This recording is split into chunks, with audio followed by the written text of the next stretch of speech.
చూడండమ్మా, మనకి ప్రీవియస్ పేపర్లో వచ్చినటువంటి మ్యాథ్స్ బిట్లు కనుక మనం ఒకసారి చూసినట్లయితే చాలా ఈజీ బిట్స్ అనేటటువంటివి వస్తున్నాయి. అంటే అక్కడ మనకి ఇచ్చేటటువంటి 24 బిట్స్లో మనం మినిమం 15 బిట్స్ అయినా చేసేయచ్చు అనమాట. ఒక 6 బిట్స్ చేయలేకపోవచ్చు. నాన్ మ్యాథ్స్ వాళ్ళు 15 బిట్స్ వరకు మ్యాక్సిమం చేయొచ్చు అనమాట, స్కోర్ తెచ్చుకోవచ్చు. సో దీన్ని బట్టి మనం ఒక్కసారి ఇక్కడ చూస్తే మనకి కొన్ని చాలా సింపుల్గానే ఉంటాయి. నా వద్ద చూడండి, నేను ఎలా మాట్లాడుతున్నానో అలా అర్థం చేసుకుంటే ఈ బిట్ అర్థమైపోతుంది. నా వద్ద కొంత సొమ్ము ఉంది, ఎంతో కొంత సొమ్ము ఉంది. నువ్వు గనక నాకు 200 ఇస్తే మొత్తం ఎంత అవుతుంది? నా దగ్గర 780 అవుతుంది. అప్పుడు 780 అవుతుంది. అయితే ముందు నా వద్ద ఎంత సొమ్ము ఉండేది? మామూలుగా అనుకుందాం, నా దగ్గర ఎంతో కొంత ఉండేది. నువ్వు కనుక నాకు 200 ఇచ్చావు అనుకో, నా దగ్గర 780 అయిపోయింది అనమాట. సో ముందు ఎంత ఉన్నట్లు అర్థం? ఎంత ఉన్నట్లు? చాలా సింపుల్ బిట్ కదా. 580కి కదా 200 కలిపితే 780 వస్తుంది. లేదా 780 నుంచి మనం 200 తీసేసినా కనుక మనకు ఆన్సర్ అనేటటువంటిది వస్తుంది. సో ముందు నా దగ్గర 580 కనుక ఉంటే నువ్వు ఇస్తే 200 టోటల్గా 780 అవుతుంది. సో ఆన్సర్ ఏమవుతుంది ఇక్కడ? Option 3 is right answer. 580 అనేటటువంటిది ఆన్సర్ అవుతుంది. నెక్స్ట్ వన్ చూస్తే, యాదమ్మ తన తోట నుంచి 5 కిలోల గులాబీ పువ్వులు కోసి సంతలో అమ్మిందంట. ఎన్ని కేజీలమ్మా? 5 కిలోలు. అయితే అవి మొత్తం ఎంతకు వచ్చాయి? 960 రూపాయలకు వచ్చాయంట. అయితే ప్రతి కిలోకు ఆమెకు వచ్చిన సొమ్ము ఎంత? ఒక్కొక్క కిలోకి ఎంత వచ్చింది? 5 కిలోలు అమ్మితే 960 వచ్చిందమ్మా. ఒక్కొక్క కిలోకి ఎంత వచ్చిందనేది తెలియాలంటే దీన్ని ఏం చేయాలి? మనం ఒక 5 భాగాలు చేయాలి. 5 భాగాలు చేయాలన్నమాట. 5 భాగాలు చేస్తే మనకు అప్పుడు ఒక్కొక్క భాగానికి అంటే ఒక్కొక్క కిలోకి ఎంత అనేటటువంటిది అర్థమవుతుంది. అప్పుడు 5 భాగాలు చేయాలంటే ఏం చేయాలి? 5తో మనం డివిజిబుల్ చేయాలి. 5 1 జా 5 అండ్ 46 ఉంటుంది ఇక్కడ. 46 అంటే 5, 9 జా 45 అండ్ 10 ఉంటుంది. సో 10 అంటే 5 2 జారు 10. సో ఇక్కడ మనకి 192 అనేటటువంటిది ఆన్సర్ అవుతుంది అనమాట. నెక్స్ట్ బిట్ మనం చూసుకుంటే చూడండి, ఇది సింప్లిఫై చేయమన్నారు. అంటే ఏంటి? సూక్ష్మీకరించడం, సింప్లిఫై చేయమన్నారు. ఇక్కడ మనం చూసుకున్నట్లయితే ఇవన్నీ కూడా కట్ చేసేయడమే. దీన్ని కట్ చేసుకుంటూ వెళ్దాం. ఫస్ట్ చూస్తే 5 1 జార్ 5 3 జార్ అమ్మ. నెక్స్ట్ చూస్తే 7 1 జార్ 7 2 జార్. అయితే ఇక్కడ గుర్తులు అనేటటువంటిది మోస్ట్ ఇంపార్టెంట్. ఇక్కడ మైనస్లు ఉన్నాయి కదా పైన, ఆ మైనస్ వేయడంలోనే కూడా ఒకసారి ఇక్కడ ఆప్షన్స్లో మైనస్ అనేటటువంటిది ఇవ్వలేదు. ఒకసారి మైనస్ ఇస్తే కనుక మీరు ఒకసారి తెలియక కన్ఫ్యూజ్ పడతారనమాట. చూస్తే నెక్స్ట్ 4 1 జారు 4 4 జార్ 4 4 జార్. నెక్స్ట్ 3 1 జారు 3 3 జారు. ఇక్కడ మనం చూస్తే ఈ 3కి కట్ అయిపోద్ది. 2 1 జారు పైన 1 ఉంది చూడండి. 2 4 కదండి ఇది. 2 2 జా 4. సో అప్స్టేజ్లో మనకి ఏమొచ్చాయి? మైనస్ ఏమవుతుంది? ప్లస్ అవుతుంది. అప్స్టేజ్లో 1 వచ్చింది, డౌన్ ఫ్లోర్లో 2 అనేటటువంటిది వచ్చిందనమాట. సో ఆఫ్ అనేటటువంటిది ఆన్సర్. నెక్స్ట్ వన్ చూద్దాం. నెక్స్ట్ వన్ చూసుకున్నట్లయితే ఇక్కడ ఇలా ఇచ్చి జెడ్ విలువ అడిగారమ్మా. జెడ్ విలువ అడిగేటప్పుడు మనం ఏం చేయొచ్చు? క్రాస్ మల్టిఫికేషన్ అనేటటువంటిది చేయాలి. క్రాస్ మల్టిఫికేషన్ చేసేటప్పుడు ఏమవుతుంది? ఈ 9 ఇంటూ జెడ్ 9Z అవుతుంది. ఈక్వల్స్ టు 4 అండ్ 4 బ్రాకెట్లో వస్తుంది. జెడ్ ప్లస్ 15 ఇలా వేస్తాం. ఇలా వేసాక 9Z ఈక్వల్స్ టు ఇది 4తో అండ్ దీంతో 4Z అండ్ 415 అలా చేయండి. 4Z ప్లస్ 4తో రెండింటిని కూడా మనం మల్టిప్లై చేయాలి. 415 జారు 60. సో ఇవతల చూడండి, ఈ 4Z అనేటటువంటి దాన్ని ఈ ఈక్వల్స్కి ఇవతల వైపు తీసుకొస్తే మనకి ఏమవుతుంది? 9Zలో నుంచి ఇక్కడ ప్లస్ 4Z ఉంది, ఇవతలకు వస్తే మైనస్ 4Z అవుతుంది. So 9Z minus 4Z equals to 60. So 9Zలోంచి 4Z తీస్తే ఏమొస్తుంది? మనకి 5Z అనేటటువంటిది వస్తుంది. 5Z ఈక్వల్స్ టు 60 అయితే Z ఈక్వల్స్ టు ఏమవుతుందమ్మా? 60/5. 60/5 అంటే 5 12 జార్ 60 కదా. 5 12 జార్ 60 అనా? సో ఆన్సర్ అనేటటువంటిది 12 అనేటటువంటిది రైట్ ఆన్సర్. ఓకేనండి. నెక్స్ట్ వన్ ఇక్కడ చూడండి, ఒక సంవత్సరంలో సీమ ఇన్ని రూపాయలు అంటే 1,50,000 రూపాయలు సంపాదిస్తుంది మరియు 50,000 రూపాయలు అనేటటువంటిది ఆదా చేస్తుందంట. అయితే సీమ సంపాదించేటటువంటి డబ్బుతో పాటు ఆమె పొదుపు చేసే డబ్బుల నిష్పత్తి ఎంత అన్నారు. అంటే ఈ రెండింటికి నిష్పత్తి అడుగుతున్నారనమాట.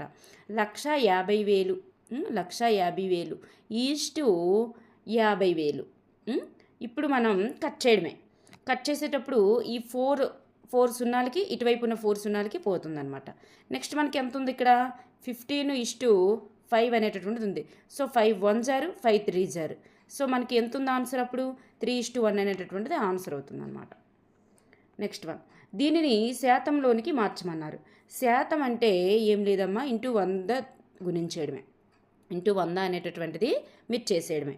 ఇంటూ 100 చేసేటప్పుడు ఆన్సర్ ఏమొస్తుంది మనకి 10 1 జారు, లేదా ఇక్కడ ఒక సున్నాకి ఇక్కడ ఒక సున్నాకి కట్ చేస్తే ఏమవుతుంది, ఇక్కడ పైన ఏమున్నట్లు 10 అనేటటువంటిది ఉందన్నమాట. ఇక్కడ ఉండేది ఇక్కడ 100 అమ్మా, ఇది ఇక్కడ ఉండేటటువంటి నెంబరు పైకి చెందుతుందన్నమాట. ఇక్కడ ఉండే నెంబరు పైకి చెందుతుంది. సో 10 1 జారు 10 అనేటటువంటిది ఆన్సర్. సో 10% ఆన్సర్ అవుతుంది. శాతంలోనికి మార్చమంటే, ఒక భిన్నాన్ని శాతంలోనికి మార్చమంటే ఇంటూ 100తో చేసేయడమే అనమాట. సో ఇక్కడ రైట్ ఆన్సర్ ఏంటంటే 10 అనేటటువంటిది right answer. 10% option 1 is right answer. Next one చూడండి. ఈ సమన్వయం కనుక మనం చూసుకున్నట్లయితే దీనిని సూక్ష్మ రూపంలో రాయగా అన్నారు. మనకి హారాలు సమానంగా ఇచ్చారనుకోండి, కిందనున్నటువంటి హారాలు సమానంగా ఇచ్చారు. హారాలు సమానంగా ఇస్తే ఏం చేయాలి, లవాలు మనం ఎడిషన్ చేసేయడమే. పైన ఉన్నటువంటివి ఎడిషన్ అడిగారు కాబట్టి అక్కడ మధ్యలో సింబల్ ఎడిషనే ఉంది కాబట్టి పైవి ఎడిషన్ చేసేయడమే. సో ఆన్సర్ ఏమవుతుంది 1/4, అంటే 1కి 0 ఎడిషన్ చేస్తే 1 వస్తుంది. సో కిందనేముంది 4 ఉంది. సో 1/4 అనేటటువంటిది ఆన్సర్ అవుతుంది అన్నమాట. So option 1 is right answer. Option 1 is right answer. Next one కనుక చూస్తే మనకి బాహులకము అడిగారు. బాహులకం అంటే ఇచ్చిన దత్తాంశంలో ఏ నెంబర్ అయితే అధికంగా కనిపిస్తుందో అదే దాని యొక్క బాహులకం. చూడండి, ఏ నెంబర్ అనేటటువంటిది మనకి అధికంగా కనిపిస్తుంది. ఇక్కడ మనకి 14 అనేటటువంటిది 3 టైమ్స్ రిపీట్ అయింది. 14 అనేటటువంటిది చూడండి, 14 అనేటటువంటిది 3 టైమ్స్ రిపీట్ అయింది కాబట్టి ఆన్సర్ 14 అనేటటువంటిది అవుతుంది. దత్తాంశంలో ఏది ఎక్కువసార్లు వస్తే అదే బాహులకం. నెక్స్ట్ మనకు చూస్తే ఇక్కడ పొడవు వెడల్పు అనేటటువంటిది ఇచ్చారు. దీర్ఘచతురస్రం యొక్క చుట్టుకొలత అడిగారు. దీర్ఘచతురస్రం యొక్క చుట్టుకొలతకి సూత్రం 2 × L + B. 2 × L + B. So 2 అంటే 2 ఇంటూ పొడవు ప్లస్ వెడల్పు అమ్మ. L + B అంటే పొడవు ప్లస్ వెడల్పు. లేదా మనం దీర్ఘచతురస్రం అనేటటువంటిది వేస్తాం. ఇక్కడ పొడవు ఇచ్చారు, అంత ఇచ్చారమ్మా. పొడవు 5 ఇచ్చారు, వెడల్పు 3 ఇచ్చారు. పొడవు 5 ఇచ్చారు, వెడల్పు 3 ఇచ్చారు. సో చుట్టుకొలత అంత ఏంటి, ఇవన్నీ కలిపేయడమే. 5 3 8, నెక్స్ట్ 5 3 8, 8 8 ఎంత అవుతుంది, మొత్తం 16, అంతే ఆన్సర్. మీకు సూత్రం తెలియకపోతే అలా వేసేయడమే. చతురస్రం చుట్టుకొలత అయినా దీర్ఘచతురస్రం చుట్టుకొలత అయినా అంతే. పొడవు ఎంత, పొడవు దగ్గర వెడల్పు దగ్గర వేసేస్తారు, కలిపేస్తారు. ఇక్కడ కూడా మనకు అదే వస్తుంది. 5 + 3 అంటే 5 + 3 అంటే ఇక్కడ సో 8 8 2 జారు, ఇక్కడ బ్రాకెట్లో ఉన్నది 8 అవుతుంది. సో 8 2 జారు 16, అలానే వస్తుంది. నెక్స్ట్ వన్, ఒక లంబకోణ త్రిభుజంలో 2 భుజాల పొడవులు అనేటటువంటిది సమానంగా ఉంటే, ఒక లంబకోణ త్రిభుజంలో 2 భుజాల పొడవులు సమానంగా ఉంటే ఆ త్రిభుజాన్ని ఏమంటారు? ఒక లంబకోణ త్రిభుజం ఉందమ్మా. ఈ లంబకోణ త్రిభుజంలో ఈ భుజము సమానంగా ఉన్నాయి. లేదా ఏదైనా ఒక 2 భుజాలు అంటే ఎప్పుడు కూడా కర్ణానికి సమానంగా ఉండదు మోస్ట్ ఆఫ్ ది. సో ఈ 2 భుజాలే సమానంగా ఉంటాయి. ఈ కర్ణం అనేటటువంటిది సమానంగా మోస్ట్ ఆఫ్ ది ఉండదు. ఈ 2 ఉంటాయి. దాన్ని ఏమంటారంటే లంబకోణ సమద్విబాహు త్రిభుజం అని అంటారు. లంబకోణ సమద్విబాహు త్రిభుజం అని అంటారు. నెక్స్ట్ వన్, ఘనం యొక్క తలముల సంఖ్య ఎంత? ఘనం యొక్క తలముల సంఖ్య 6 అమ్మ. ఘనం యొక్క తలముల సంఖ్య ఎంత అంటే 6. ఒక పెట్టెని తీసుకోండి, ఒక బాక్స్ తీసుకోండి. ఒక బాక్స్ తీసుకునేటప్పుడు మనకి చూడండి, ఒక బాక్స్ అనేటటువంటిది ఘనం అనేటటువంటిది వేస్తున్నాం. మనకి ఘనం అనేటటువంటిది ఇట్లానే కదా ఉంటుంది. ఇప్పుడు ఒక్కొక్క తలం లెక్క పెడుతున్నాం చూడండి. మనకేం లేదు, పైన కిందన ఎన్ని ఉంటాయమ్మా తలాలు? పైన కిందన 2 ఉంటాయి. చుట్టూ ఎన్ని ఉంటాయి? బాక్స్కి చుట్టూ ఇదొకటి, నెక్స్ట్ బ్యాక్ సైడ్ ఒకటి అండ్ సైడ్ ఒకటి. ఈ 4 చుట్టూ ఉన్నవి 4 తలాలు, పైన ఒకటి కిందన ఒకటి. సో 6 తలాలు సరిపోయింది కదా. నెక్స్ట్ వన్, త్రిభుజంలో 2 కోణాల మొత్తం అనేటటువంటిది 120 డిగ్రీలు అయిన 3వ కోణం ఎంత? త్రిభుజంలో మొత్తం 3 కోణాల మొత్తం ఎంత? 180 డిగ్రీలు. ఆల్రెడీ మనకి 2 కోణాల మొత్తం అనేటటువంటిది ఇచ్చేశారు. 3 కోణాల మొత్తం 180 అయితే 2 కోణాలు మనకి ఇచ్చేస్తే 3వ కోణం కనుక్కోలేమా? 2 కోణాలు మొత్తం మనకి ఇచ్చారమ్మా. 3వ కోణం ఎంత అడుగుతున్నారు. కానీ 3 కోణాలు మొత్తం మనకి ఎంత రావాలి? 180 డిగ్రీలు రావాలి. సో ఇంకా 125కి మనకి ఇంకా ఎంత కలిపితే 180 వస్తుంది? ఇంకా 55 కలిపితే మనకి 180 అనేటటువంటిది వస్తుంది. లేదా 180 నుంచి 125 తీసేసినా కానీ మనకి 55 అనేటటువంటిది వస్తుంది అనమాట. నెక్స్ట్ వన్, ఇక్కడ చూడండి, ఇక్కడ ఇలా ఇచ్చారు అంటే దాని అర్థం ఏంటంటే ఒక త్రిభుజం ఉందనుకోండి. త్రిభుజము AOB ఇలా త్రిభుజం ఉంటే ఈ మధ్యలో ఉన్నటువంటిది చూడండి, ఇలా సింబల్ వచ్చిందంటే ఈ మధ్యలో ఏముందో అదే దాని యొక్క కోణాన్ని సూచిస్తుంది అని అర్థం అనమాట. మధ్యలో ఏముంటే అదే దాని కోణాన్ని సూచిస్తుంది అనమాట. చదివేటప్పుడు AOB అని చదువుతాం. AOB చదివేటప్పుడు ఏదైనా ఒక త్రిభుజాన్ని చదివేటప్పుడు ఏదైతే మధ్యలో ఉంటుందో అదే దాని యొక్క కోణాన్ని సూచిస్తుంది. చూడండి, ఇక్కడ ఏ వాల్యూ అనేటటువంటిది ఇచ్చారు, ఏ వాల్యూ అనేటటువంటిది ఇచ్చారు, బి వాల్యూ అనేటటువంటిది ఇచ్చారు. దీని యొక్క వాల్యూ కట్టమని చెప్పారు. సో ఏ వాల్యూ ఎంత వేస్తాం, ఏ వాల్యూ 2 వేస్తాం. 2 స్క్వేర్ ప్లస్ ఏబి అంటే 2 ఇంటూ -2 ప్లస్ బి స్క్వేర్ అంటే -2 స్క్వేర్, -2 స్క్వేర్. మైనస్ని స్క్వేర్ చేస్తే ఏమవుతుందంటే ప్లస్గా మారిపోద్ది. ఇక్కడ 2 స్క్వేర్ అంటే 4 ప్లస్ ఇక్కడ చూడండి 2 ఇంటూ -2, 2 ఇంటూ -2 ఏమవుతుంది, -4 అవుతుంది. సో ఇక్కడ ఇది -4గా మార్చుకుంటాం, ఎందుకంటే ఈ ప్లస్ మైనస్ మళ్ళీ మైనస్ అవుతుంది కాబట్టి. ఇక్కడ చూడండి, ఇక్కడ -2 స్క్వేర్ అంటే అది ప్లస్సే అవుతుంది అనమాట.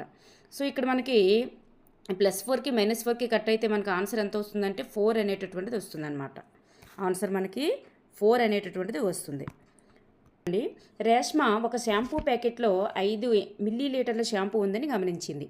అయితే 400 ml సీసాను నింపాలంటే ఎన్ని షాంపూ ప్యాకెట్లు అవసరం అన్నారు. చూడండి అమ్మ, 400 ml డబ్బా ఇక్కడ వేసుకుంటున్నాం సీసా, అండ్ తను తెచ్చుకున్నది ఒక 5 ml షాంపూ ప్యాకెట్. ఇలాంటి 400 ml సీసాను నింపాలంటే ఇలాంటి ప్యాకెట్లు ఎన్ని అవసరం అంటున్నారు. అప్పుడు ఏం చేయాలి, 400ని 5తో డివిజిబుల్ చేయాలన్నమాట. 4 8 0 5 8 0 5 8 5 8 40 and 0 0. So option 2 is right answer అనమాట. నెక్స్ట్ వన్ చూస్తే మనకి చూడండి, ఒక కారు 2.5 గంటల కంట 90 కిలోమీటర్లు వెళ్తుందంట, ప్రయాణం చేయగలదు.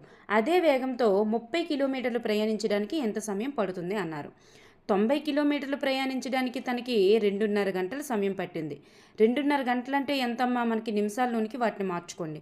అప్పుడు మనకి ఆన్సర్ కూడా నిమిషాల్లోనే ఉంది కాబట్టి నిమిషాల్లోనికి మారిస్తే మనకి 60 + 60 120 అండ్ హాఫ్ అరగంటకి మనకి ఎన్ని నిమిషాలు, 30 నిమిషాలు. సో 150 మినిట్స్ అనేటటువంటిది వచ్చింది.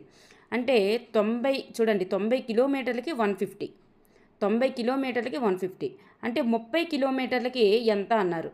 కానీ చూడండి, 90 కిలోమీటర్లకి 150 అమ్మ, 30 కిలోమీటర్లకి ఎంత.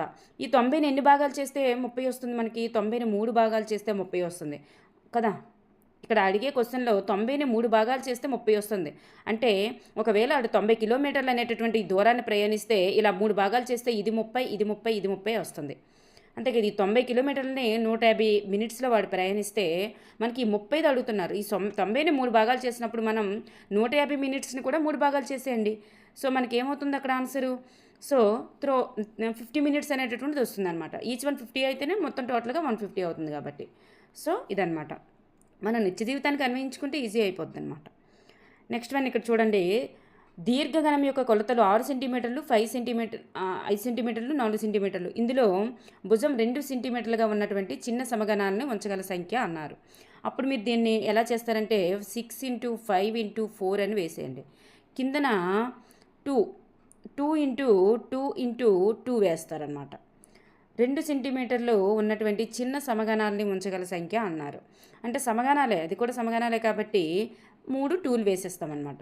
సో 2 2 జా 4 కట్ అవుతుంది. 2 1 0 2 3 0.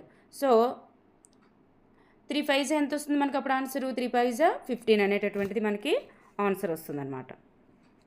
అర్థమైందండి, అలా వేసేయడమే. నెక్స్ట్ వన్, రాహుల్ 44 పొడవు గల ఒక తీగను తీసుకుని దానిని వృత్తాకారంలో ఉంచాడంట. చూసారా, ఒక తీగను తీసుకొని వృత్తాకారంలో ఇలా ఉంచాడంట. అయితే వృత్తం యొక్క వ్యాసార్థం ఎంత అని అంటున్నారు.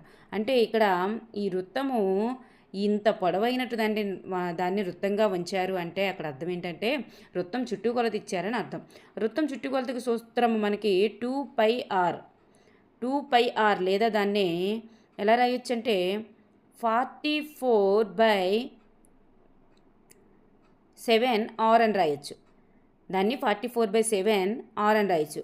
దీనికి మనకు వాల్యూ ఎంత ఇచ్చారు, 44 అనేటటువంటి దాన్ని ఇచ్చారనమాట. 44 అనేదాన్ని ఇచ్చారు. మనం ఇరువైపులా ఏం చేయొచ్చు, ఈ 44కి కట్ చేయొచ్చు. సో మనకి ఇక్కడ ఎంత ఉన్నట్లు 1 అనేటటువంటిది ఉన్నట్లు. r/7 equals to 1.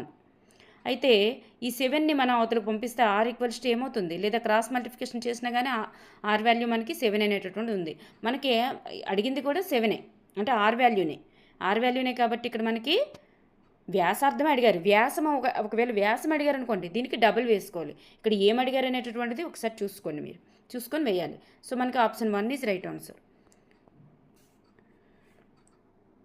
చూడండి, ఇక్కడ ఒక పండ్ల తోటలో ఒక్కొక్క వరుసకు 25 చొప్పున, ఒక్కొక్క వరుసకి ఎన్నమ్మా, ఒక్కొక్క వరుసకి 25 చొప్పున 10 వరుసలలో మామిడి చెట్లు కలవు. ఆ తోటలో ఉన్న మామిడి చెట్ల సంఖ్య ఎంత అన్నారు. ఒక వరుసకి 25 చొప్పున ఉన్నాయంటమ్మా. ఒక 25 చొప్పున ఒక వరుసకుంటే ఇలా 10 లైన్స్ ఉన్నాయంట. ఒక వరుసకి 25 చొప్పున 10 లైన్స్ ఉన్నాయంటే అక్కడ అర్థం ఏంటంటే ఇలా 25 టెంజా అని అర్థం అనమాట. ఆ తోటలో ఉన్నటువంటి మొత్తం కావాలంటే మనకి 25 టెంజా చేసేస్తే మనకు వచ్చేస్తుంది. సో ఆన్సర్ అనేది option 1 is right answer. Next one, 84 టైర్లను కార్లకి అమర్చుతున్నారు. 84 టైర్లను కార్లకి అమర్చుతున్నారు. ప్రతి కారుకి అమర్చడానికి 4 టైర్లు అవసరమైతే 4 టైర్లలో అమర్చవలసినటువంటి కార్ల సంఖ్య ఎంత? 4 టైర్లతో అమర్చవలసినటువంటి కార్ల సంఖ్య ఎంత అంట. అని చూస్తే 84 టైర్లు తీసుకున్నారంటమ్మా. 84 టైర్లు ఏం చేస్తున్నారు, ఒక్కో కారుకి 4 టైర్లు చొప్పున అమరుస్తున్నారు. ఒక కారుకి 4, ఒక కారుకి 4, ఇంకో కారుకి 4, ఇలా అమర్చుకుంటూ పోతే ఎన్ని కార్లకి వేసినప్పుడు 84 ఖర్చు అయిపోతాయి. సో 4 కార్లతో అమర్చినప్పుడు, ఇలా 4 టైర్లతో అమర్చినప్పుడు ఎన్ని కార్లు అనేటటువంటివి వస్తాయి అంటున్నారు. అప్పుడు మనం ఏం చేయాలి, 84 చేసేయడమే. 84 చేస్తే అప్పుడు అంటే ఈ 4 చొప్పున ఇలా ఒక్కొక్కటి భాగాలు చేయాలి అంటే, ఇలా భాగాలు చేయాలి అంటే అప్పుడు మనం డివిజన్ అనేటటువంటిది చేసుకోవాలన్నమాట. So 4 2 0 4 1 0. Option 2 is right answer. Next one, గుణకార విలోమం. దీని యొక్క గుణకార విలోమము అడిగారు. విలోమము అంటే అర్థం ఏంటంటే చూడండి, గుణకార విలోమము అంటే ఇచ్చిన దత్తాంశానికి ఏ సంఖ్యతో గుణించినప్పుడు మనకి ఆన్సర్ 1 వస్తుంది అని అర్థం. ఇచ్చిన దత్తాంశం ఏముంది అక్కడ మనకి, దీన్ని అవక్రమ భిన్నంలోనికి మార్చండి. 8 1 0 8 +1. చూడండి, దీన్ని అవక్రమ భిన్నంలోనికి మార్చేటప్పుడు ఎలా వస్తుందంటే దీన్ని ఇంటూ చేయండి. 8 1 8, ఈ పైదాన్ని ప్లస్ చేయండి. ఇప్పుడు మనకి 9/8 వస్తుందన్నమాట. 8 1 8 అండ్ +1 9/8 వస్తుందన్నమాట. ఇక్కడ మనకి సింబల్ ఆల్రెడీ ఉంది. ఏమని ఉంది, మైనస్ అనేటటువంటిది ఉంది. కాబట్టి దీన్ని అపక్రమ భిన్నంలోనికి మార్చాం. ముందు ఇది యొక్క భిన్నం మార్చాం. దీని యొక్క గుణకార విలోమం ఏమవుతుందంటే ఈ భిన్నానికి, ఈ -9/8కి దేనితో గుణించినప్పుడు మనకి ఆన్సర్ 1 వస్తుంది అన్నారు. ఇలా అడిగేటప్పుడు మనం ఏం చేయాలంటే ఇచ్చిన భిన్నాన్ని రివర్స్ చేసేసి ఆన్సర్ వేసేయడమే. అప్పుడు చూడండి, -1/9 అనేటటువంటి వేసాం అనుకోండి, 8కి కట్ అవుతుంది, 9కి కట్ అవుతుంది. సో ఇక్కడ 1 ఇక్కడ 1 కదా. సో మైనస్ ప్లస్ అవుతుంది కాబట్టి ఆన్సర్ 1 వస్తుంది. సో మనకి ఇక్కడ ఆన్సర్ ఏమవుతున్నట్టు అర్థం, -8/9 అనేటటువంటిది అవుతుంది. ఈ భిన్నానికి -8/9 అనేటటువంటి దాన్ని మనం మల్టిప్లికేషన్ చేస్తే ఆన్సర్ 1 వస్తుందని అర్థం అనమాట. ఓకేనండి. నెక్స్ట్ వన్ చూద్దాం. ఈ నెంబర్ యొక్క ఘనమూలం ఎంత అని అడిగారు. ఈ నెంబర్ యొక్క ఘనమూలం ఎంత అని అడిగేటప్పుడు మనకి చూడండి,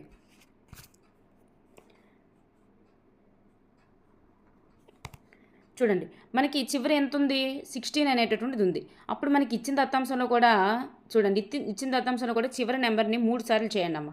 6 × 6 × 6 ఇలా చేస్తే 6 6 36, 36 6 ఏదైనా 36 6 × 6 చేయాలంటే మళ్ళీ చివరి నెంబర్లో గుణించండి. అప్పుడు 6 6 36. సో మ్యాక్సిమం ఆన్సర్లో కూడా 6 ఉంది కాబట్టి, ఇందులో కూడా 6 ఉంది కాబట్టి ఆన్సర్ అయ్యే ఛాన్సెస్ ఉన్నాయి. నెక్స్ట్ ఇది చూడండి, చెక్ చేసుకుంటూ వెళ్ళిపోతే మనకి అప్పుడు ఏవో 2 ఉంటాయి, దాన్ని మనం మల్టిప్లికేషన్ చేసుకున్నా కానీ చేసేయచ్చు అనమాట. 8 8 0 చివరి నెంబర్లో మనం సెట్ చూసుకొని ఈ చివరి నెంబర్కి సెట్ అవుతుందా లేదో చెక్ చేసుకొని వెళ్ళిపోవచ్చు అనమాట. 8 8 0 64 అండ్ 64 అండ్ 8. 64 అండ్ 8 అంటే 4 8 0 32. 32 అంటే చివరి 2 వచ్చింది కాబట్టి ఈ 48 అనేటటువంటిది అవ్వదు. నెక్స్ట్ 36 అంటే 6 ఉంది కాబట్టి ఛాన్సెస్ ఉన్నాయి. నెక్స్ట్ 24 4 × 4 4 4 0 4 4 0 16 × 4 4 4 0 16 × 4 6 4 0 24 సో ఇక్కడ 4 వచ్చింది కాబట్టి ఇది కూడా వచ్చే ఛాన్స్ లేదు. సో 56, 36ని మీరు చెక్ చేసుకున్నట్లయితే 56 అనేటటువంటిది ఆన్సర్ అవుతుందన్నమాట. ఘనమూలము అంటే 3 సార్లు ఏ నెంబర్ని మనం 3 సార్లు గుణించినప్పుడు ఇది వస్తుందని అర్థం. అప్పుడు 56ని 3 సార్లు కనుక మీరు వేసుకొని 56 × 56 × 56 అనేటటువంటిది మీరు చేస్తే కనుక ఈజీగా ఆన్సర్ వచ్చేస్తుంది. నెక్స్ట్ వన్, 30 నిమిషాలు మరియు 1:30 గంటలకి మధ్య గల నిష్పత్తి ఎంత అన్నారు. ఈ గంటలని దాన్ని కూడా నిమిషాల్లోనికి మార్చేయండి. అప్పుడు మీరు నిష్పత్తి కట్టడానికి ఈజీగా ఉంటుంది. నిష్పత్తి కట్టేటప్పుడు ప్రమాణాలు అనేటటువంటివి రెండు కూడా మార్చేయాలి. ఇక్కడ చూడండి, ఇటువైపు 30 మినిట్స్ ఉంది. అయితే 1:30 గంటకి ఎన్ని నిమిషాలమ్మా మనకి? 1:30 గంటకి ఎన్ని నిమిషాలు? ఒక గంటకి ఎన్ని నిమిషాలు? 1:30 గంటకి ఎన్ని నిమిషాలు? ఒక గంటకి 60 నిమిషాలు. 1:30 గంటకి 90 నిమిషాలు. సో మనకి ఇక్కడ 0కి కట్ అవుతుంది. 3 1 0 3 3 0. సో ఆన్సర్ ఏమవుతుంది? 1:3 అనేటటువంటిది ఆన్సర్ అవుతుందన్నమాట. So option 3 is right answer. Next one, శాతంలోనికి మార్చగా అన్నారు. చాలా దగ్గర మనకి శాతంలోకి మార్చమంటున్నారు. ఇచ్చిన దత్తాంశానికి 100తో గుణించండి. అప్పుడు మనం చూడండి, ఇలా 100తో గుణించినప్పుడు 3 3 0 అండ్ 3 3 0 ఇంకా ఇందులో 1 ఉంటుంది. సో పాయింట్ పెట్టుకొని మనం 0 వేస్తాం. లేదా 100ని 3తో భాగించండి. 3తో భాగించినప్పుడు 3 3 0 9 అండ్ 3 3 0 9 అండ్ 10 ఉంటుంది. 3 3 0 9 అప్పుడు 1 ఉంటుంది. సో మనం దీన్ని వేసేటప్పుడు ఎలా వేస్తాం? 33 అండ్ 1/3 అని వేస్తాం కదా. 33 అండ్ 1/3% అనేటటువంటిది రైట్ ఆన్సర్. ఓకేనండి. నెక్స్ట్ వన్ చూస్తే ఇక్కడ ఒక టీషర్ట్ను 20 రూపాయలకు కొని 100 రూపాయలకు అమ్మితే వచ్చే నష్ట శాతం ఎంత అన్నారు. నష్ట శాతం ఎంత? చూడండి, ఒక టీషర్ట్ని ఏం చేశారు? 120 రూపాయలు కొన్నారు, 100 రూపాయలకు అమ్మేశారు. అంటే వాళ్ళకి ఆల్రెడీ ఎంత నష్టం వచ్చింది? 20 రూపాయలు అనేటటువంటిది నష్టం వచ్చింది. మనకి నష్ట శాతానికి సూత్రం ఏంటి? నష్టము బై అమ్మిన వేల ఇంటూ 100 అనమాట. నష్టం ఎంత వచ్చింది? 120. కొన్న వేల ఎంత? నష్టం ఎంత వచ్చింది? 20. అంటే ఈ రెండింటికి 120 కొన్నాడు, 100కి అమ్మాడంటే 20 రూపాయలు నష్టమే కదా. నష్టము బై కొన్న వేల ఇంటూ 100 అనమాట. ఇప్పుడు 0కి కట్ అవుతుంది. 5 2 10 5తో కట్ అవుతుంది కదా. 2 5 0 2 5 10 2 6 12. ఓకేనండి. నెక్స్ట్ 2 3 0 2 10 0. సో అప్స్టైర్స్లో మనకి ఏమున్నట్టు ఈ 5 కూడా మనకు అప్స్టైర్కే చెందుతుంది. సో 50/3 అవుతుందన్నమాట. దీన్ని మనం సింప్లిఫై చేసుకున్నట్లయితే మనకి అంటే 3తో డివిజిబుల్ చేసినట్లయితే మనకు ఆన్సర్ ఎంత వస్తుందంటే ఆన్సర్ మనకి ఇగోండి ఇది వస్తుందన్నమాట. 16 అండ్ 2/3 అనేటటువంటిది వస్తుంది. ఇక్కడ మామూలుగా చూడండి, 16 3 0 ఎంతమ్మా మనకి? 16 3 0 48 ఇంటూ మీరు ఇది భాగించిన అవసరం లేదు, ఇక్కడ చేసేసినా కనుక వచ్చేస్తుంది. 16 3 0 ఎంతమ్మా? 48 ప్లస్ 2 50/3 కదా దీని ఆన్సర్ కూడా. సో ఇది మనకి 53/3 సరిపోయింది కదా, అలా అనమాట. నెక్స్ట్ వన్, నైనాకు చూడండి 1.5 కేకు ముక్క, నజ్మాకు 2.5 కేకు ముక్క ఇచ్చారు. అయితే ఇద్దరికి మొత్తం ఎంత కేక్ ఇచ్చారు? 1.5 కేకు 2.5 కేకు ఎంత అవుతుందమ్మా? 1.5 2.5 మనకి మామూలుగా నోట్ లెక్కగా కనుక అయినా కానీ 4 రూపాయలు అవుతుంది. మీరు నర అనుకొని తీసుకుంటే ఈజీ అనమాట, 4 అవుతుంది అనమాట. ఓకేనండి. నెక్స్ట్ వన్ చూసుకున్నట్లయితే ఇచ్చిన దత్తాంశంలోని చూడండి, ఇచ్చిన దత్తాంశంలో సగటు ఎత్తు కంటే ఎక్కువ ఎత్తు కలిగి ఉన్నటువంటి అమ్మాయిల సంఖ్య ఎంత? ఇందులో సగటు ఎత్తు కంటే ఎక్కువ ఎత్తు కలిగినటువంటి అమ్మాయిల సంఖ్య ఎంత అన్నారు. మనకి సగటు ఎత్తు ఎంత అనేది తెలియాలి. సగటు ఎత్తు ఎంత అనేది తెలియాలంటే ఈ మొత్తం రాసులన్నీ కలపండి. ఎన్ని అయ్యాయి? మొత్తం 10 రాసులు అమ్మాయి. ఈ 10 రాసులు కలిపేసి బై 10 వేస్తారనమాట. ఈ 10 రాసులు కలిపేసి బై 10 వేస్తారు. 10 రాసులు కలిపేసి బై 10 వేస్తే మనకి ఎంతో కొంత ఆన్సర్ అనేటటువంటిది వస్తుంది. 10 రాసుల్ని కలపండి. 10 రాసులు కలపగా ఎంతో కొంత బై సపోజ్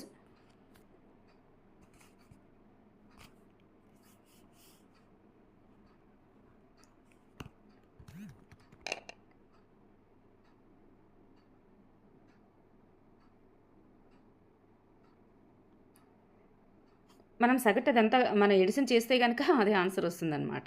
ఎడిషన్ చేయాల్సిందే తప్పనిసరిగా. చేశాక మనకి ఇందులో ఆన్సర్ ఏమవుతుందంటే సగటు ఎంతో కొంత వస్తుంది కదా. సగటు వచ్చిన దానికంటే ఇక్కడ ఉన్న వాళ్ళు ఎంతమంది ఉంటారంటే ఒక 5 మెంబర్స్ అనేటటువంటి వాళ్ళు సగటు కంటే ఎత్తు ఎక్కువ ఉన్న వాళ్ళు ఒక 5 మెంబర్స్ ఉంటారనమాట. ఇక్కడ చూడండి, హైయెస్ట్ తీసుకున్నట్లయితే 151 150 అండ్ 149 అండ్ 146 అండ్ 143. అంటే వీళ్ళు అంటే అక్కడ మనకి సగటు ఎంత వస్తుందంటే మోస్ట్ ఆఫ్ ది 142 అనేటటువంటిది సగటు వస్తుందన్నమాట. సగటు 142 అనేటటువంటిది మీకు ఇది కట్టేటప్పుడు మీకు 142 అనేటటువంటిది సగటు వస్తుంది. సో 1420 అనేటటువంటిది వస్తుందమ్మా మోబీ. అందుకే మనకి 142 సగటు వస్తుంది. 140 కంటే ఎక్కువ ఉన్న వాళ్ళే, ఎత్తు ఎక్కువ ఉన్న వాళ్ళు ఎంతమంది వచ్చారంటే 5 మెంబర్స్ వచ్చారు మనకి. అది దాని ఆన్సర్. నెక్స్ట్ వన్, సగటు కడితే మీనకు వచ్చేస్తుంది. ఒక దీర్ఘ చతురస్రం యొక్క పొడవు 6 సెంటీమీటర్లు మరియు వెడల్పు అనేటటువంటిది 4 సెంటీమీటర్లు. అయితే చుట్టుకొలత ఎంత? మీకు ఏం చెప్పాను, దీర్ఘచతురస్రం ఉందనుకోండి, పొడవు 6, వెడల్పు 4, 6, 4 ఇలా వేసేసి కలిపేయండి. చుట్టుకొలత అంటే కలిపేయడమే. సో 10 20 సెంటీమీటర్స్ అంతే. నెక్స్ట్ వన్, ఉదయం 6 గంటలకు గడియారంలోని నిమిషాల ముళ్ళు మరియు గంటల ముళ్ళు మధ్య కోణం ఎంత? ఇలా ఉందమ్మా. ఉదయం 6 అయ్యింది చూడండి. అసలు ఉదయం 6 మనకి కరెక్ట్గా 6 ఉదయం 6 ఎంతో, ఇక్కడ పెద్ద ముళ్ళు చిన్న ముళ్ళు అనేటటువంటిది ఉంటుంది, ఇక్కడ చిన్న ముళ్ళు అనేటటువంటిది ఉంటుంది. 12 దగ్గర మనకి పెద్ద ముళ్ళు అనేటటువంటిది ఉంటుంది. అప్పుడే కదా 6 అనేటటువంటిది ఉంటుంది. సో 6 అనేటటువంటిది ఉండాలంటే ఈ రెండు కూడా మనకి ముళ్ళులు ఎలా ఉంటాయి, ఆపోజిట్లో ఉన్నాయి. సో దీని మీద వచ్చేటటువంటి కోణం అనేటటువంటిది ఏ కోణం అమ్మా? మొత్తం 360లో సగం 180, లేదా సరళ కోణం ఎంత? సరళ రేఖ మీద ఉండేటటువంటి కోణం 180. సో మనకి ఎంత వస్తుందంటే కోణం 180 డిగ్రీలు అనేటటువంటిది ఉంటుందన్నమాట. నెక్స్ట్ వన్, 2 సెంటీమీటర్లు కొలతలుగా గల 2 ఘనాలు ఎన్ని ఘనాలు అడిగారు అనేటటువంటిది ఒకసారి చూడండి. 2 ఘనాలు పక్కపక్కగా ఉంచగా ఏర్పడే దీర్ఘఘనం యొక్క పొడవు ఎంత అన్నారు. దీర్ఘఘనం యొక్క పొడవు ఎంత? 2 ఘనాలు పక్కపక్కన ఉంచమన్నారు కదా. అప్పుడు మనం ఏం చేయాలి? ఇక్కడ 3 కొలతలు ఇచ్చారు, కానీ మనం 3 కొలతలు ఉపయోగించేసి మీరు 6 అని పెట్టేయొద్దు, లేదా 8 అని పెట్టేయడం, అలా ఏం చేయకూడదు. ఇక్కడ 2 ఘనాలే పక్కపక్కన ఉంచమని చెప్పారు. అక్కడ ఎలాగో బై సపోజ్ మనకి ఆప్షన్లో 6 అనేటటువంటిది ఇవ్వలేదు కాబట్టి మనం అందుకు లక్కీ అన్నమాట. 6 ఇస్తే కనుక 2 2 2 అని చెప్పేసి 6 అనేటటువంటిది మనం వేసేసే అవకాశం ఉంటుంది అనమాట. ఇక్కడ 2 ఘనాల పొడవే అడిగాడు కాబట్టి ఇక్కడ 2 మొత్తం కలిపి మనకి 4 సెంటీమీటర్లు అనేది ఆన్సర్ అవుతుంది. నెక్స్ట్ వన్, 2 కోణాలు పూరక కోణాలు అయితే ఆ కోణాలు మొత్తం ఎంత? చూడండి, 2 కోణాలు పూరక కోణాలు అయితే, అంటే 2 కోణాల జత పూరక కోణాలు అయితే, 2 కోణాల జత పూరక కోణాలు అయితే ఆ కోణాలు మొత్తం ఎంత అన్నారు. పూరక కోణాలు అవ్వాలంటే ఆ 2 కోణాలు మొత్తం ఎంత అవ్వాలి? మనకి 90 డిగ్రీస్ అనేటటువంటిది అవ్వాలన్నమాట. నెక్స్ట్ వన్ చూడండి, పొడవు, వెడల్పు, ఎత్తు వరుసగా మనకి ఇలా ఇచ్చారు. ఇది పొడవని, ఇది వెడల్పని, ఇది ఎత్తు అని. అయితే దీర్ఘ ఘనాకార పెట్టి యొక్క ఘనపరిమాణం ఎంత అని అడిగారు. ఘనపరిమాణానికి సూత్రం ఏంటి? ఘనపరిమాణానికి సూత్రం ఏంటి? పొడవు L into B into H. So ఈ 3 కూడా మనం గుణించేయడమే. మనకు అలా ఎక్కడుంది ఆన్సర్? ఆప్షన్ 3లో ఉందన్నమాట. నెక్స్ట్ వన్ చూడండి, ఇక్కడ ఇచ్చిన దత్తాంశాన్ని దీంతో డివిజిబుల్ అనేటటువంటి చేయమని చెప్తున్నారు అనమాట. డివిజిబుల్ చేయమంటున్నారు. చేయమనేటప్పుడు ఏం చేయాలంటే దాన్ని చూడండి, అందులో ఆల్రెడీ మనం XYZ అనేటటువంటి దాన్ని బయటికి తీసేయచ్చు. అన్నింటిలో XYZ అనేటటువంటిది కామన్గా ఉంది కాబట్టి ఇక్కడ 24 ఉంచేసి అన్నింటిలో ఉండి XYZని తీసేయండి. XYZని XYZ అనేటటువంటిది తీసేసి పక్కన ఏముంటుంది ఇంకా మనకి మిగతా? చూడండి, XYZని తీసిగా ఒక X ఉంది, అలాగే పక్కన దాంట్లో XYZ తీసిగా ఒక Y ఉంటుంది, Y స్క్వేర్ కాబట్టి. అలాగే ఆ తర్వాత దాంట్లో XYZ తీసిగా ఇంకో Z అనేటటువంటిది ఇక్కడ ఇంకో Z అనేటటువంటిది ఉంటుంది. ఇప్పుడు కింద మనం దేంతో భాగించాలి? 8XYZ. ఎందుకు XYZని బయటికి తీసానంటే ఇక్కడ XYZ ఇచ్చారు, ఇందులో కూడా XYZ అనేటటువంటి దాంతో ఏదైనా రిలేషన్ ఉంటుంది అని ఆలోచించాలి మనం. అప్పుడే మనకి ఆన్సర్ అనేటటువంటిది ఈజీగా వస్తుంది. సో XYZకి కట్ అయిపోతుంది. 8 1 0 8 3 0. అప్పుడు మనకి 3 ఇంటూ ఇది ఆన్సర్ వస్తుంది అనమాట. 3 into X + Y + Z. Option 2 అనేది రైట్ ఆన్సర్. నెక్స్ట్ వన్, మనకి ఇలా ఇచ్చారమ్మా. ఇలా ఇచ్చేటప్పుడు దీని యొక్క వాల్యూ ఎంత అవుతుందంటే 10⁻0 ఇచ్చారు కదా, దాని వాల్యూ 10 అనుకోవడం కానీ లేదా అలా అనుకోకూడదు. A⁻0 అంటే దాని వాల్యూ 1 అని అర్థం. సో 10⁻0 అంటే దాని వాల్యూ 1 అని అర్థం. సో ఈ నెంబర్కి 1తో గుణించేటప్పుడు మనకి ఎంత వస్తుందంటే సేమ్ నెంబరే వస్తుందన్నమాట. Option 4 is right answer. Next one చూస్తే ఇక్కడ X = 3 వద్ద దీని వాల్యూ ఎంత అని అడుగుతున్నారు. ఇప్పుడు 3ని దాంట్లో ప్రతిక్షేపించండి. అప్పుడు 8 ఇంటూ 3 ప్లస్ 4 ఇంటూ 3 ప్లస్ 4 అలా చేస్తే కనుక చూడండి, గుర్తులు మాత్రం కరెక్ట్గా వేసుకోగలగాలి. 2 మైనస్ 8 3 0 24 ప్లస్ 4 3 0 12 ప్లస్ 4. ఇప్పుడు మనం చూడండి, ఇప్పుడు -24ని ఉంచండి, ఈ ప్లస్లన్నీ ఎడిషన్ చేయండి. ప్లస్లన్నీ ఎడిషన్ చేస్తే మనకి ఎంత వస్తుంది? 14 + 4 ఎంత వస్తుందమ్మా? 14 + 4 18 అనేటటువంటిది ఉంది. అప్పుడు 24లో నుంచి 18 తీయండి. ఎందుకంటే పెద్దదాని సింబల్, ఎందుకంటే చిన్నదానిలో పెద్దదాన్ని తీయలేం. ఇక్కడ మైనస్ ఉంది, ఇక్కడ ప్లస్ ఉంది కాబట్టి తీసివేత తప్పనిసరిగా చేయాలి. తీసివేసేసి పెద్దదాని సింబల్ ఏది ఉంటే అది పెట్టాలి. 24లో నుంచి 18 తీయండి. తీసాక మనకి ఎంత వస్తుంది? 6 అనేటటువంటిది వస్తుంది. ఈ పెద్దదాని సింబల్ని మనం 6కి వేయాలన్నమాట. So option 2 is right answer. ఓకేనండి. నెక్స్ట్ వన్, కిలోగ్రాముల్ని మిల్లీగ్రాముల్లోనికి మార్చమంటున్నారు. 3 కిలోగ్రాములు ఇచ్చేసి మిల్లీగ్రాముల్లోకి మార్చమన్నారు. మనకి 30 లక్షల మిల్లీగ్రాములు ఇచ్చేసి మనకి 3 కిలోగ్రాముల్లోకి మార్చమన్నప్పుడు ఇది ఆన్సర్ వచ్చింది. ఒకటి ఎట్లా అది ఇచ్చారు, ఒకటి ఎట్లా ఇది ఇచ్చారు. చూడండి, మనకి చూడండి మిల్లీగ్రాముల్లోకి మార్చమన్నారు. ఒక కేజీకి చూడండి అమ్మా, కేజీకి ఎన్ని గ్రాములమ్మా? ఒక కేజీని గ్రాములు, ఇప్పుడు 3 కేజీలని 3 గ్రాముల్లోకి మార్చాలంటే ఒక కేజీకి ఎన్ని గ్రాములు? ఒక కేజీకి 1000 గ్రాములు.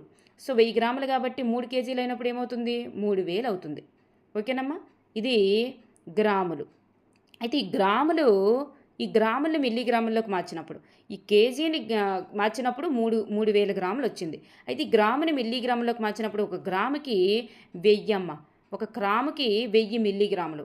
అప్పుడు ఈ 3000 గ్రాములకి ఎంత అవుతుంది అనేటప్పుడు ఇక్కడ ఆల్రెడీ మనం ఈ 1000ని 3000తో గుణించాలి. అప్పుడు చూడండి, ఇంకొక 3 సున్నాలు ఎడిషన్ చేసుకొని ఈ 3 పెట్టాలన్నమాట. అప్పుడు మనకి ఏమవుతుంది? ఇక్కడ ఎన్ని సున్నాలు వచ్చాయి? 3 సున్నాలు, 3 సున్నాలు, మొత్తం 6 సున్నాలు. 6 సున్నాలు ఉండేటటువంటిది ఏది ఉంది మనకి ఇక్కడ? Option 3 is right answer. ఓకేనమ్మా. కేజీని ఫస్ట్ చూడండి, కేజీకి ఎన్ని గ్రాములు అని వేసుకోండి. ఈ 3తో మల్టిఫై చేయండి. గ్రాముకి ఎన్ని అని వేయండి. ఈ ఉన్నదాంతో దాన్ని మల్టిఫై చేయండి. అంతే ఆన్సర్. ఓకేనమ్మా. నెక్స్ట్ వన్, ఇక్కడ చూడండి, 1 గంట 10 నిమిషాలు 12 సెకండ్లు. దీన్ని సెకండ్లోనికి మార్చమన్నారు. ఒక గంటకి చూడండి అన్నింటినీ సెకండ్లోకి మార్చమన్నారు. ఫస్ట్ 1 గంటకి సెకండ్లోకి మార్చండి, తర్వాత ఈ 10 నిమిషాలని సెకండ్లోకి మార్చండి, ఈ 12 సెకండ్లని యాడ్ చేసేయండి. 1 గంటకి ఎన్ని సెకండ్లో మనకు తెలుసు? 3600 సెకండ్లు అని ఆల్రెడీ మనకు తెలుసు. 10 నిమిషాలకి ఎన్ని సెకండ్లమ్మా? 10 నిమిషాలకి ఎన్ని సెకండ్లు? 1 నిమిషానికి 60 సెకండ్లు, 10 నిమిషాలకి 600 సెకండ్లు. 600 సెకండ్లు. ఇంకొక మనకి 12 సెకండ్లు అనేటటువంటిది ఎడిషన్ చేయాలి. అప్పుడు మనకి ఏమవుతుంది? 12, 1, 12, 4, 2 అంటే 4, 2, 1, 2 అనేటటువంటిది సెకండ్లు అనేటటువంటిది ఆన్సర్ వచ్చింది. ఓకేనమ్మా. నెక్స్ట్ వన్,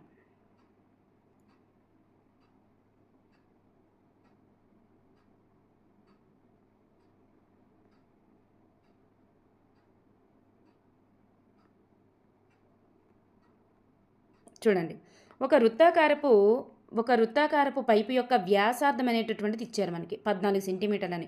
ఆ పైపు చుట్టూ ఒకసారి చుట్టూ రావడానికి అవసరమయ్యే టేపు ఎంత అన్నారు. చుట్టూ రావడానికి ఎలా అన్నారనుకోండి, దాని యొక్క మీనింగ్ ఏంటంటే చుట్టూ కొలత అని అర్థం. మనకి ఏమిచ్చారు? వ్యాసార్థమే ఇచ్చారు. మనకి వ్యాసం ఇచ్చారా, వ్యాసార్థం ఇచ్చారా అనేటటువంటిది తప్పనిసరిగా చూడండి. వ్యాసార్థమే మనకి ఇచ్చారు కాబట్టి సో 14 ఇచ్చారు. So no problem. మనకి చుట్టూ కొలత అనేటటువంటిదే కావాలి. చూడండి, పైపు చుట్టూ, ఒక వృత్తాకారపు పైపు చుట్టూ తిరిగి రావడానికి ఎంత పొడవైన టేప్ అవసరం అన్నారు. ఇప్పుడు మనకి 2πr అనేటటువంటిది సూత్రం. ఇప్పుడు 2 × 22/7 × r ఎంతమ్మ? మనకి 14. సో 7 1 0, 7 2 0. సో పైన ఉన్నవన్నీ మల్టిఫై చేయండి. సో 22 ఉంది, 2 ఉంది, 2 ఉంది. సో 22 × 4, 22 × 2 2 జా 4 కదా, 4. సో 22 4 జా ఎంత అవుతుంది? 88 అనేటటువంటిది ఆన్సర్ అవుతుంది. ఓకేనమ్మా. Thank you everyone.